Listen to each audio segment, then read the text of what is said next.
For many years here on this channel and when I've been running events and running bars, Licor 43 has always been my go-to vanilla liqueur of choice. However, there is another player in town, and that is Galliano L'Authentico, not to be confused with Galliano Vanilla.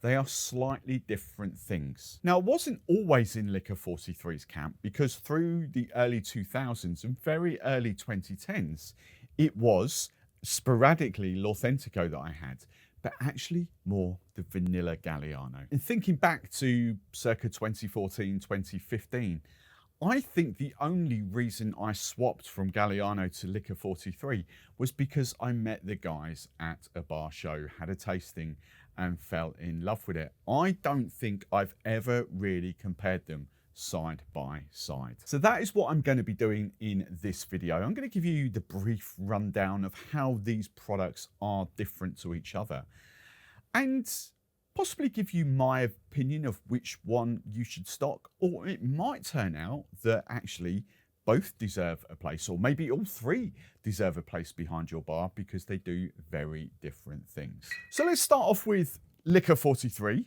and just give you the very brief overview of what this is. It's Spanish origin. It's 31% ABV. It is 43 herbs and spices, but the overriding flavour is vanilla.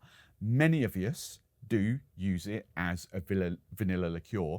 However, because of those 42 other herbs and spices, it does give you lovely layers when you add it to cocktails. One of the big famous cocktails for this is the Carajillo. It's just Licor 43 and espresso, and it adds magical flavours to an espresso. Yes, you are getting those big bold vanilla notes, but you do also get lovely subtle little layers going on. But the 31% ABV does give it a slight amount of sweetness. Now, just to bring something else very quickly into the playing field here, a lot of these liqueurs that we have behind us, and like Chartreuse is one of them, Vermouth is another one, slightly different category, but along the same wavelength. Amaros, for instance, we've got Angostura Amaro there, but you'll be also talking things like Benedictine and products like that. They are all liqueurs that have been made up with herbs and spices. That is where they are in a similar bracket. It's just that the overriding flavour will be different. For instance, you know the Angostura one is pretty much Angostura bitters in a liqueur form. Chartreuse has got these lovely sort of herbally notes, but there will be a lot of crossover from the herbs and spices that are in there to what's in the Licor 43. As I say, it's just a big difference with the Licor 43 that the vanilla is the top note, and we do use it as a vanilla liqueur. Now, without paying too much attention to Galliano over the last decade or so, probably wrongly, and bearing in mind I haven't even opened these yet, so I'm not tasting, but I've got a sneaky suspicion I've really been comparing Licor 43 to the wrong Galliano.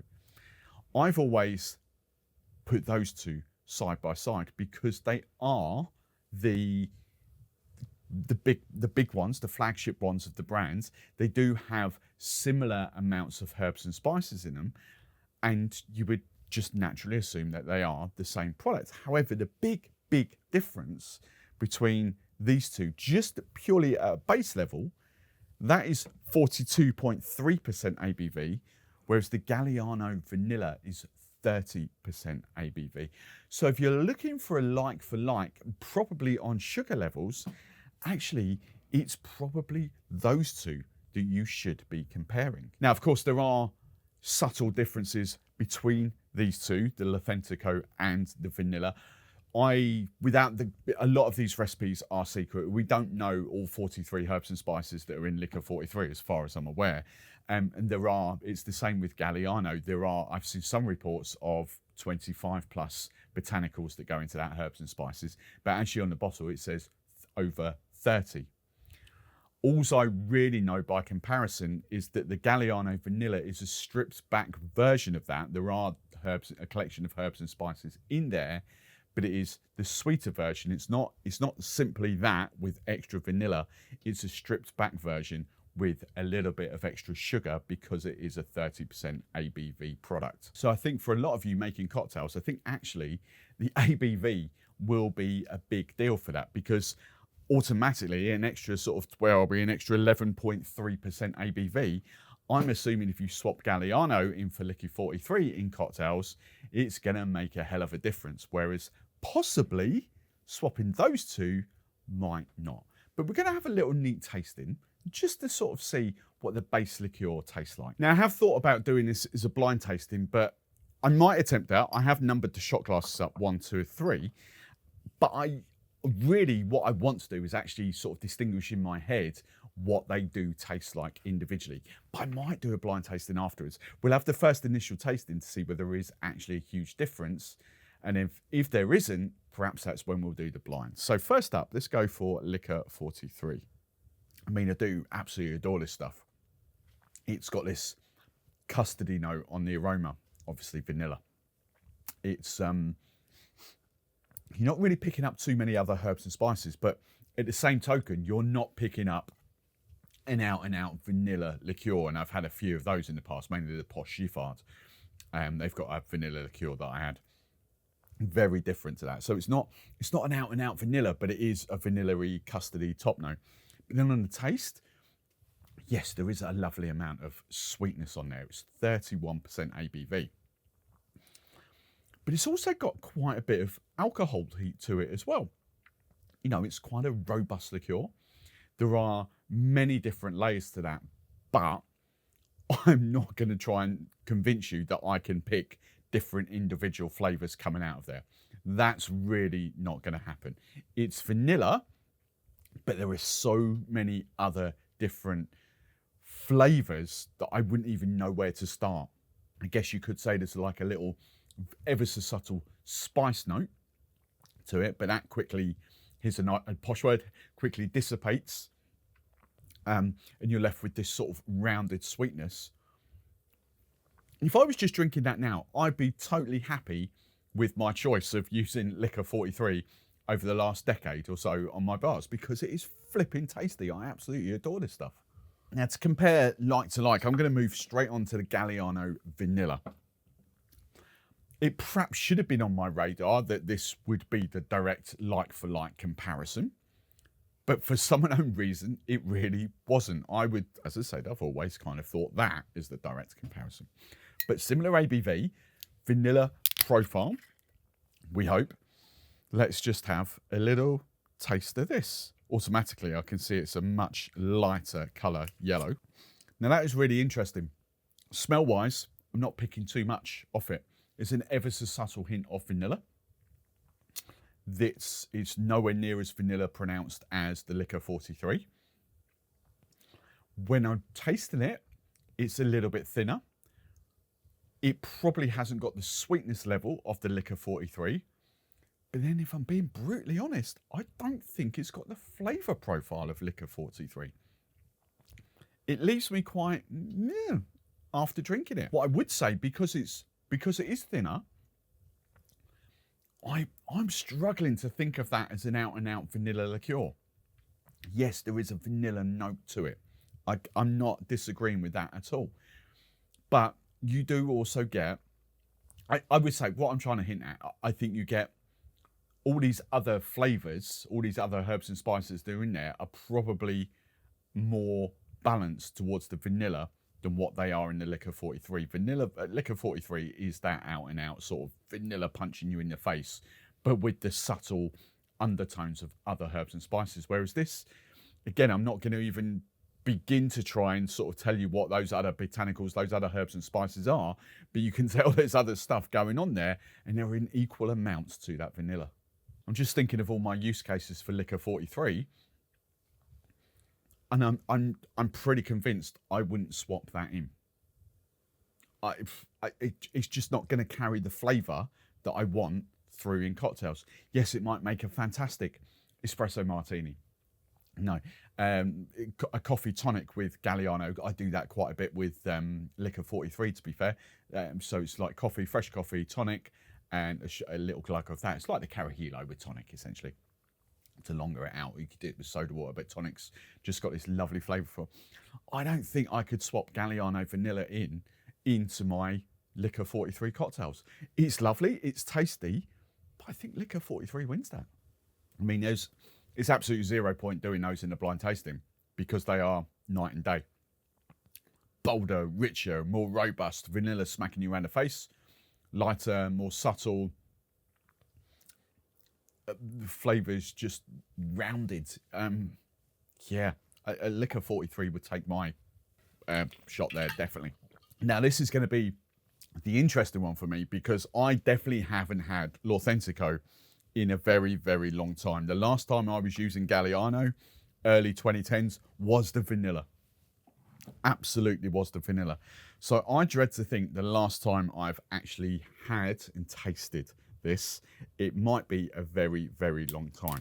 But as I say, just to recap, 42.3% ABV, 31% ABV.